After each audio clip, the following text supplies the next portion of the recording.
Hey, it's Joy. I've got big feelings about little things, and I want to talk about it. Oh yeah, I'm mad about it. And the fact that everyone else is not up in arms about it is a big part of the problem. Oh, I bawled my eyes out, like I always do. It was the sweetest thing. Oh, it was the cutest thing. It was the funniest thing. Thanks for being here. Let's go. Well, hi. I'm so glad you're here. I hope you are benefiting from the change of season and not just the physical benefits of being able to be outside more and getting some warmth on your skin and getting a little vitamin D and seeing some sunshine, which is super helpful. But I think mentally I needed to turn that corner. Where I live, it's not super, super cold or anything, but even getting to watch other people from other parts of the country and other parts of the world just like have that fresh breath of air. Yeah, that breath of fresh air. Anyway, that's where I am right now. Is I'm not quite sure that when I'm saying something, it makes a full sentence or it makes a complete thought, and that's not great for a podcaster. But we have a deadline, and here we are. And I also just can't not talk to you for a week. I will tell you that a lot has been on my mind as this season change happens. And now that I'm saying it out loud, I almost wonder if the changing of the seasons is part of it. You know, I always will think, oh, it's spring. We have to do spring cleaning. That's just woven into my DNA. Whether I do it or not, I think that thought is on my mind. But I've been really noticing that I want to say wasting a lot of energy, but I don't even feel like I'm wasting it. I feel like it is like leaking out in my day-to-day life, and I don't even know it's happening. And then suddenly I'm drained of all my energy. And as I've tried to notice what's going on and learn about myself and learn about how I function well, I think certain things lend themselves to that. So my best example, I think, is when I have clutter around, that drains my energy. And I think it's because when I look at that thing or see that thing or, you know, kind of in my peripheral view, or even just knowing it's like, oh, is that tucked away in my closet somewhere? I know it's there. Or in the morning when I go to get dressed and I just have to step over something that I think shouldn't be there. I tend to believe it's a quick step or it's a quick glance. But I think in the back of my mind, a lot is going into it. Like, oh, I meant to do something about that. Do I need this? Where does that belong? I should have just put this away. And probably a lot of not kind words to myself about why is that still there? Or why haven't I thrown that in the back of my car so that I can go donate it? Or why haven't I asked if somebody wants this? Or why haven't I just dealt with it? One very kind person said to me, I had something that I thought she might like or thought she would use that I didn't need anymore. And it's not like something that's crazy expensive or something she can't get a hold of on her own, but just not wanting to waste. I was like, do you want this? Would you take it? And we saw each other. I was like, dang it, I forgot to bring that thing for you. And she looked at me with the kindest eyes and she said, you know what? Why don't you just be rid of that? She's like, why don't you let it go? Why don't you throw it out? I give you permission to let it go. And that really struck me because, I mean, obviously I wasn't asking for her permission, but in a certain way, I actually did need permission, or I thought I did, or I just felt like, no, I have to do something better with this than just chunk it or pour it down the drain or throw it in the trash or whatever. I have to figure out a better plan for this. And I think thinking through that, thinking what it would take, making sure I get it in the car before I leave to go see her, looking ahead to see when that would be, trying to coordinate that, really drained a lot more of my energy than I would have ever guessed. And even though it's really not her that I'm seeking permission from, if it's society or if it's myself, I just do need someone to come alongside and say, sweetie, thank you. Thank you. Thanks for trying to be green. Thanks for trying to be responsible. Thanks for trying to be kind. Thanks for trying to be helpful. Thanks for trying to get your money's worth. Thank you for trying not to add to the landfill problem. Thank you for all of these kind, helpful things that you're doing. But at the end of the day, this one item is not the thing that's going to send us over the edge at the Dallas landfill. You know? And I think sometimes we can get that message. We all have to do our part. Yes, I fully believe that. Of course. I want to be a good community member. There's also millions of other people all needing to do their part too, or doing their part, or some yes, some no. There are massive companies either doing their part or way more likely not at all doing their part, doing the opposite. There are governments, and I'm not just talking about the U.S. government. I mean, think about how many countries are on this planet, and they all have a government that are making all these big bad decisions. And I am raising my blood pressure over trying to throw away one thing. Sometimes I just need someone to be like, hey, girl, it's okay. You really find a home for most things. You really do the secondhand thing for most things. You're not going to put an end to all of our societal progress by throwing this one thing away. Because I do think we get told that a lot.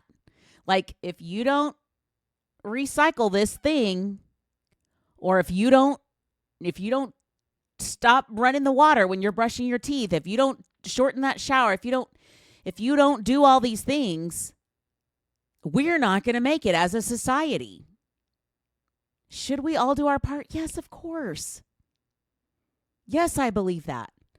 Is it going to absolutely end us if I need to take a long shower tonight? No. It's not. And if that is the thing that's going to save my mental health, it's worth it. I deserve to have my mental health saved. And am I being dramatic? Well, yes. Well, the podcast is called Big Things, Little Feelings. It's not. It's called Little Things, Big Feelings. My producer, when we first started this, was like, don't name it that. I'm going to mess it up all the time. He gets it right every time. And I'm always like, the big little things, this little thing that I did not want to deal with, I really do have big feelings about it, because it wasn't just one feeling and it wasn't just one thought. It was day after day after day after day. And so when she kindly said, don't worry about it, I think it was later that night, I got rid of it. And I was like, honestly, I needed that. And earlier the same week, another girlfriend of mine had, I think she'd gone to the beach or something, and she'd gotten her nails done. You know, I don't know about you, but I rarely get my nails done. But if I'm going on vacation, I'm getting those nails done. I'm taking cute toenails and cute nails on a vacation, of course. And she was like, I just really, really like having my nails done. Because if you don't get your nails done, or you're a person that never has because maybe gender-wise or whatever, it's just not your thing, I am a completely It's probably hard to different explain person how with you a have different a personality with completely different potential potential and different hopes and dreams when my nails when are you done. have your nails done. Completely different. Now, I always have my toenails painted because I love to wear a flip-flop, but I rarely have my nails done. I am a completely different person with a different personality, with different potential and different hopes and dreams when my nails are done. Completely different. And she was saying, I just really like this. And she kind of felt bad about even getting the one done. And she was chit-chatting with her husband, telling like, I just love this. I love this. And he's like, well, why don't you get it done more often? And she's like, well, it's, it's kind of pricey. Well, when they started getting into the nitty-gritty of like, well, how much is it? And how often would you get it done? And all those kind of details came out. He was like, yeah, so why don't you do that? He's like, we've both got pretty good jobs. If that's your little treat that you want, go for it. And if it makes you a completely different person, it's worth it. But she said, it was weird, but I just kind of like, I don't know, I kind of needed that permission.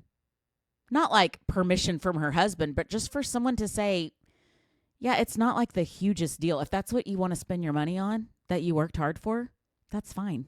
It's not as frivolous as you're making it seem. A lot of people get their nails done. And you save money other places. Okay. You want to get your nails done? Great. You don't? Great. But sometimes I think we end up, at least people like me, people that do have big feelings about all things, big and little, we can kind of turn it into a way bigger thing than it ever actually was. And so then we kind of start down a path where it like even snowballs as we go. So sometimes cutting the thing off early or just taking away the overthinking of it is absolutely the best thing you can do. Best thing you can do. I remember when I was a kid, well, this is not true, not when I was a kid. I mean, everybody's entire life, like I feel like clutter is always a conversation. And I think it's because, in America, we just have too much stuff, right? And that has not gotten better over time. That's probably gotten worse. The fact that I can get on my phone right this second, order something from Amazon or a number of other places, and get it to my door in less than an hour probably is not making it better. It's making it worse. So there's plenty of stuff around. You don't have to be on an episode of Hoarders to be like, I probably don't need all this stuff in my house. And you really don't note, if you don't move a lot, you really don't notice. Because stuff just finds its way in. When I was a kid, it was Oprah saying, keep the stuff that works for the life that you have, not the life that you're dreaming of that you don't really have. And that's pretty helpful. It's okay to stretch a little bit and want to improve and want to grow, but to be something that's completely not who you're ever going to be or what you're ever going to do, that number one doesn't help you, but it also just feels like shame every time you look at it. That's how an Instapot was for me. It brought me no positive feelings, no positive chicken breasts, and all negative feelings.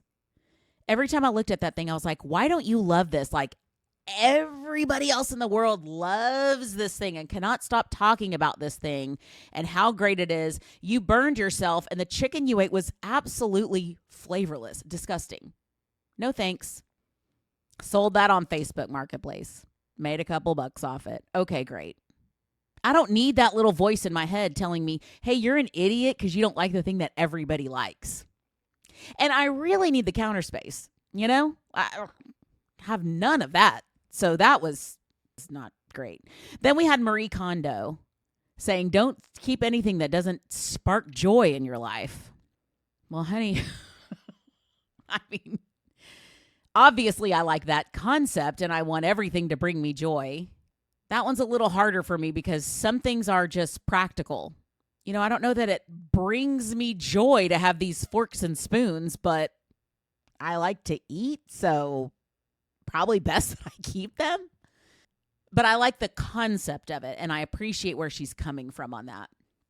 And, there's all kinds of every so often somebody will have a little cute thing, and they'll write a book or have a podcast about it, and then that's the way we deal with our clutter for a little bit. But for me, it is truly about what else is it bringing besides that item? Is it bringing a lot of this? Is it bringing a lot of storytelling for myself? Is it bringing a lot of shame? Is it bringing a lot of decision making? Is it bringing a lot of negative energy? Because that's what I need out. I need negative energy out. I need negative thoughts about myself. I need negative storytelling about myself out. I do that enough on my own without it coming up when I'm trying to get dressed in the morning. So I encourage you, pay attention to any little stories that you're telling yourself. And I mean, this can go for anything. Like, do you have a brochure of something that you're investigating and you can't make a decision about it and it's just bringing you stress, not really information? Recycle. Throw it away. Chunk it. If it's giving you helpful information, great. If it's just reminding you, like, hey, you need to make a decision, get it out of there. Do you have a journal that's sitting there unjournaled and it's making you feel shame that you're not journaling? Bye. Or journal, but this thing of just like hanging out and shaming you for not journaling, get it out of there. And if you need permission, team up. If you're like, you know what, actually, I kind of just would love to hear someone else that I respect say it is okay for me to do this thing, stop doing this thing, start doing this thing, change the way I'm doing this, get rid of this, buy this. If you need someone to just be like, you have permission to buy this thing because you just need that encouragement, go get it. Baby, the way this world is going, it's so short. I'm telling you what, if you don't know by now that you don't blink and turn around, I mean, it is our first quarter is behind us of this year. Q1 is done. We're in Q2, baby, and it's not slowing down. So if there's something you need, and if you don't have anyone in your life that will do that, reach out to me. I will tell you. If it's insane, I'll tell you absolutely no. Don't do that. Chances are, if you're waffling back and forth that badly, it's probably not that big of a deal. And we'll weigh. If it's giving you a lot of stress and it's really not that big of a deal, make a decision and put it behind you and let's be done with it. Okay? Let's just be done with it. We got way bigger fish to fry than that. And honestly, I mean, I'm not frying a fish, but we have bigger things to do. Let it go. Thanks for listening to Little Things, Big Feelings with Joy Delaney. I'm James, the producer, editor, director, and executive producer. Follow Joy on socials at Joy Delaney Cox on Instagram, Facebook, and TikTok. Honestly, forget TikTok. I don't even know how to use it anyway. You anyway. don't know how to use it anyway. James? Follow Joy on socials at Joy Delaney Cox on Instagram and Facebook. See you next week.